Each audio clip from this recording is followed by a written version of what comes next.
Hello friends, welcome to my channel. મિત્રો, આજે આપણે વાત કરવાના છીએ LLB સેમેસ્ટર 3ની આવનારી એક્ઝામના મોસ્ટ આઈએમપી પ્રશ્નો વિશે, જે તમને આવનારી એક્ઝામમાં ખૂબ જ ઉપયોગી સાબિત થઈ શકે છે. તો વિડીયોને એન્ડ સુધી જોવો, અને જો તમે મારી ચેનલ પર નવા છો તો ચેનલને સબસ્ક્રાઇબ કરવાનું ના ભૂલતા. પબ્લિક ઇન્ટરનેશનલ લો. ક્વેશ્ચન 1, જાહેર આંતરરાષ્ટ્રીય કાયદા અને ખાનગી આંતરરાષ્ટ્રીય કાયદા વચ્ચે તફાવત કરો. દરેકના ઉદાહરણો પ્રદાન કરો. Differentiate between public international law and private international law, providing examples of each. Question 2, ત્રાસવાદ, હાઇજેકિંગ, નશાયુક્ત પદાર્થો, યુદ્ધના ગુનાઓ અને શાંતિ સામેના ગુનાઓ અંગે રાજ્યની હુકુમત વિગતે સમજાવો. State jurisdiction of state on terrorism, hijacking, narcotics, war crimes and crimes against peace in detail. Question 3, આંતરરાષ્ટ્રીય વિવાદની પતાવટની મુખ્ય પદ્ધતિઓ જણાવો.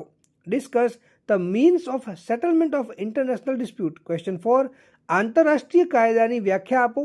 શું આંતરરાષ્ટ્રીય કાયદો એક નબળો કાયદો છે? ડિફાઇન ઇન્ટરનેશનલ લો.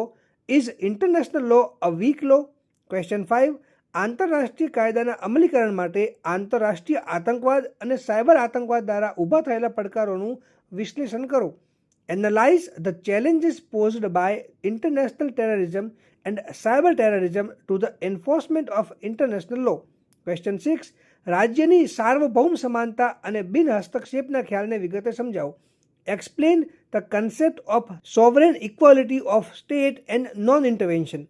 Question 7, ટૂંક નોંધ લખો, એટલે કે રાઇટ શોર્ટ નોટ્સ. A, આંતરરાષ્ટ્રીય શ્રમ સંગઠન, ઇન્ટરનેશનલ લેબર ઓર્ગેનાઇઝેશન. B, વિદેશી વ્યક્તિ એટલે કે એલિયન્સ. સી, સલામતી સમિતિ એટલે કે સિક્યોરિટી કાઉન્સિલ.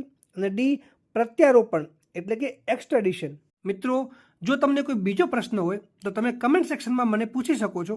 અને આ વિડીયોને લાઈક કરો, વધારેમાં વધારે શેર કરો, અને મારી ચેનલને સબસ્ક્રાઈબ કરવાનું ના ભૂલતા.